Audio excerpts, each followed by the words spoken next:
Assalamualaikum warahmatullahi wabarakatuh. Selamat pagi, siang, sore, atau malam untuk Mas Mbak dan teman-teman yang sedang menonton video ini. Perkenalkan, nama saya Andi Mutia Resti dengan NIM 0023 dari kelompok A8. Di sini saya akan menjelaskan mengenai sistem uropoetika tentang tren ataupun ginjal dan ureter. Selamat menyimak.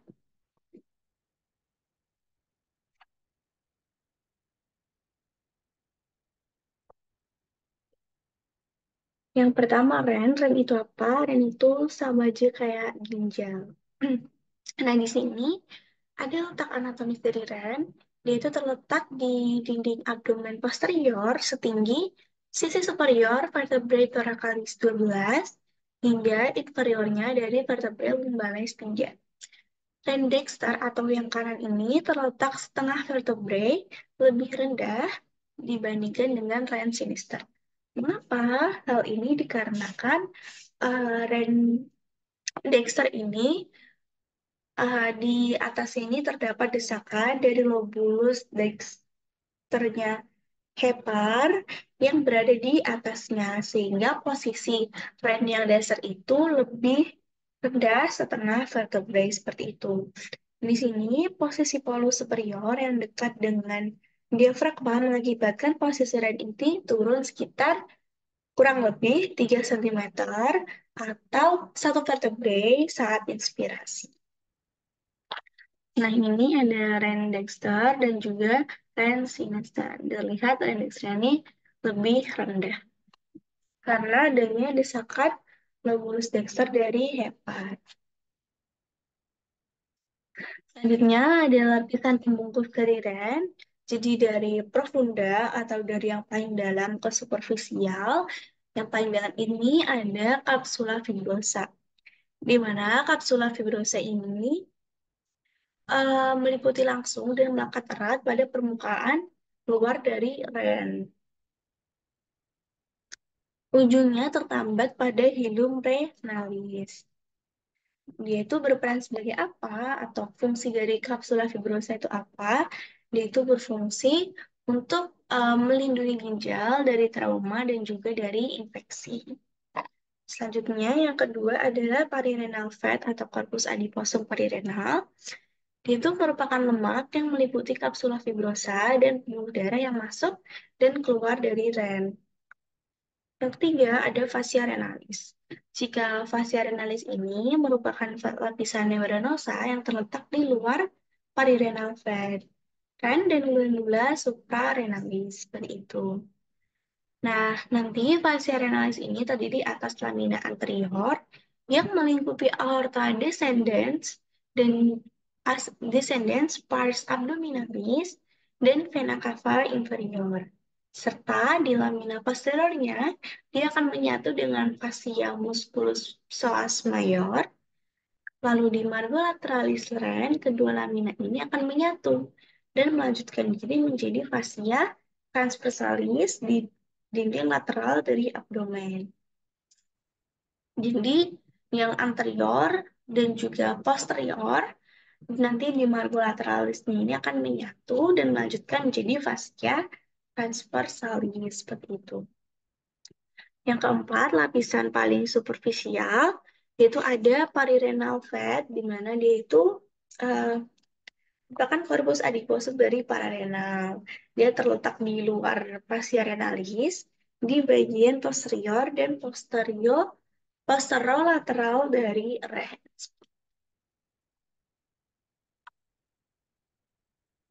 Selanjutnya, di sini ada fiksator dari ren. Fiksator ren ini berfungsi agar ren tetap berada pada posisi dan tempatnya. Ren ini terikat lunak dengan diafragma, sehingga saat respirasi akan ikut bergerak-gerak. Struktur yang memfriksasi ren itu ada apa aja?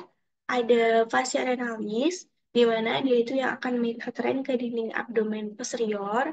Terus ada arteri vena renalis, dan juga ada corpus adiposum perirenal fat, di mana corpus adiposum ini terdiri dari perirenal fat dan juga pararenal fat. Dia fungsinya buat apa? Dia itu untuk menahan diri agar tetap berada di tempatnya, agar rem tetap berada di tempatnya. Jadi adanya fiksator ini untuk menahan rem seperti itu. Lalu nanti tuh ada kondisi di mana ada gangguan nih pada fiksatornya. Misalnya, terjadi pada orang yang mengalami penurunan berat badan yang mendadak, sehingga korpus adiposumnya ini berkurang atau bahkan menghilang.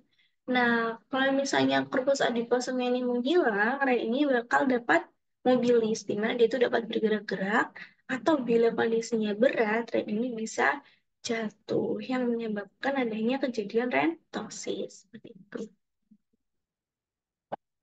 Terus ada topografi dari Ren, di mana di sini adalah hubungan dengan struktur lain, mulai dari fasies anterior dan juga ada fasies posteriornya renalis.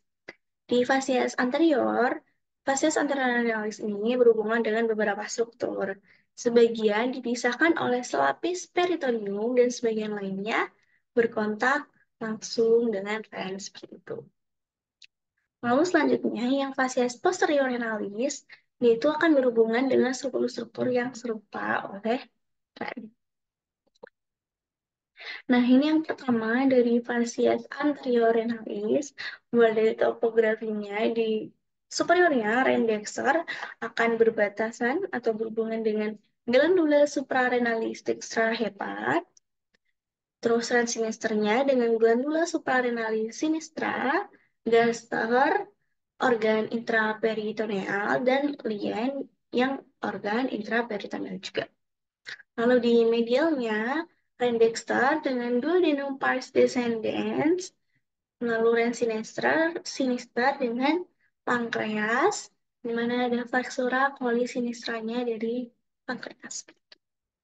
Lalu di inferior, Rendexter akan berhubungan dengan Flexora polydextra dan juga intestinum tenue. Sedangkan ren sinister di inferiornya akan berhubungan dengan jejunum seperti itu. Nah, ren dexter itu gimana? Di luar ren dexter ini adalah area yang ditutupi oleh peritoneum, adalah area hepatika dan yang bersentuhan dengan intestinum tenue. Lalu di ren sinister, area gastrika dan area lienalis yang berhubungan di superior ini akan ditutupi oleh peritoneum dengan membentuk bursa omentaritis. Sedangkan area jejunalis di inferior ditutupi peritoneum membentuk omentum maius. Lalu di sini ada topografi fasial posteriornya renalis, di mana di ren dexter superior akan berhubungan dengan diafragma dan juga fasies anterior costa 12, dan juga di ren sinister superiornya akan berhubungan dengan diafragma, fasies anterior costae 11 dan 12. Lalu di sisi medial dan inferior, ren dexter dan juga ren sinister akan berhubungan urut dari medial ke lateral dengan musculus psoas major, musculus quadratus lumborum, dan musculus transversus abdominis. Itu hubungannya fasies, topografi fasies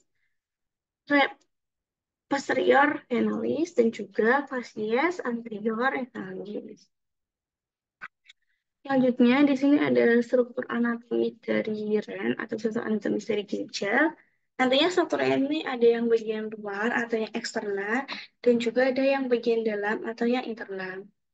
Nah, yang pertama ada fasies. Ren ini memiliki dua fasies, ada anterior dan posterior.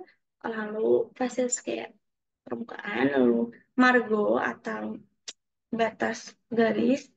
Di re ini memiliki dua margo, ada margo lateralis renalis dan juga margo medialis renalis. Nah, margo yang lateralis ini akan berbentuk cembung, sedangkan margo yang medialis renalis atau margo internal renalis yaitu berbentuk cekung.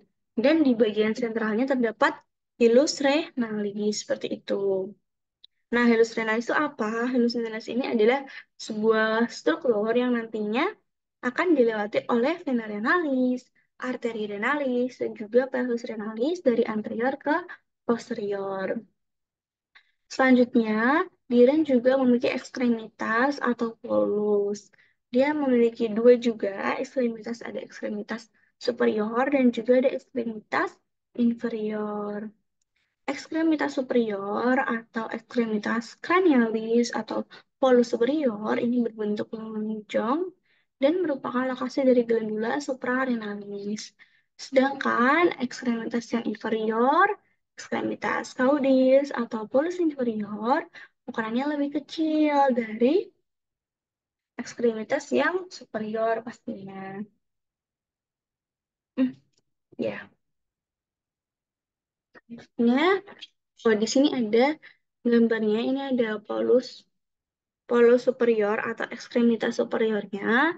Terus ini polus yang inferior atau ekstremitas inferior atau ekstremitas caudis seperti itu. Terus di sini juga kelihatan ada margo lateral, margo lateralis renalis. Terus di sini ada margo medialis renalis. Terus ini juga terlihat adanya kapsulnya Ren, kapsula fibrosa yang tadi kapsul eh, kapsulnya Ren pokoknya. Udah. Terus ini juga terlihat ada arteri venanya. Arteri vena. Next. Selanjutnya ini ada struktur anatomis dari Ren yang interna atau yang dalam seperti itu. Nah, Ren ini apabila dibelah dua, jadi Ren dibelah jadi dua, dia itu akan terdapat dua bagian, itu bagian luar atau disebut cortex renalis dan bagian dalam atau disebut medulla renalis seperti itu. Nah, substansia corticalis itu nanti ada dua, ada columna renalis atau bertinggi dan juga arcus corticalis. Columna renalis atau bertinggi adalah struktur cortex renalis yang menjorok di antara piramid renalis yang berdekatan. Oke, kolumna renalis. Nah, kalau di gambar ini kan ini ada nih kolumna renalis tuh yang ini di mana di itu strukturnya itu menjorok dan juga berada di antara piramid renalis yang berdekatan kayak gitu. Piramid. Terus ada juga arcus corticularis, corticalis, mohon maaf, di mana itu adalah struktur yang menghubungkan antara kolumna renalis satu dengan lainnya. Kolumna renalis satu dengan lainnya itu disebut arcus. Nah, jadi kumpulan dari kolom arenas ini akan disebut dengan arcus verticalis. Gitu. Nah, lalu di sini ada vaskularisasi dari ginjal. Di sini mulai dari aorta abdominalis, dia akan masuk ke menjadi arteri renalis saat masuk ke ren. Terus karena ren itu bersegmen-segmen, jadi dia akan menjadi arteri segmentalis, masuk ke interlobal, jadi arteri interlobaris, terus menjadi arteri arcuata, masuk lagi ke arteri kortikal radiata, terus dia ke afferent arteriole. Jadi kalau di gambar yang ini dari sini kan, ini kan misalnya dari aorta nih, aorta sini, masuk ke arteri renalis.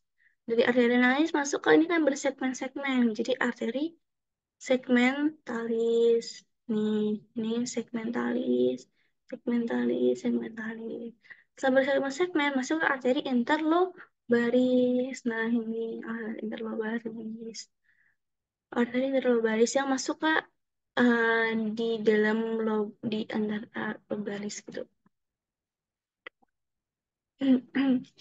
Terus masuk lagi ke arteri arcuata nih, ini kan interlobaris, masuk arteri arcuata sini, arteri arcuata baru masuk ke arteri kortikal radiata. Nah, terus nanti kalau udah arteri kortikal radiata, terus ke afferent arteriole, terus masuk ke glomerulus. Lalu nanti akan dilanjutkan dengan arterial efferent, terus dia nanti ada yang ke vasa recta dan juga ada yang ke peritubular capillaris. Nah, nantinya akan sama-sama ke cortical radiata, vena cortical radiata, terus sama namanya, terus ke vena arcuata, terus keluar ke vena interlobar. Tetapi yang membedakan di vena ini tidak ada vena segmentalis. Jadi dia hanya arteri saja yang segmentalis. Jika di vena, maka habis dari vena interlobar langsung ke vena renalis, kemudian ke vena cava inferior. Nah, di sini pada area ini terdapat anastomosis antara arteri dan juga vena. Itu disebut anastomosis arteriovenosa. Antara arteri dan vena di sinus renalis, lalu juga ada di antara vasa dari subscapularis,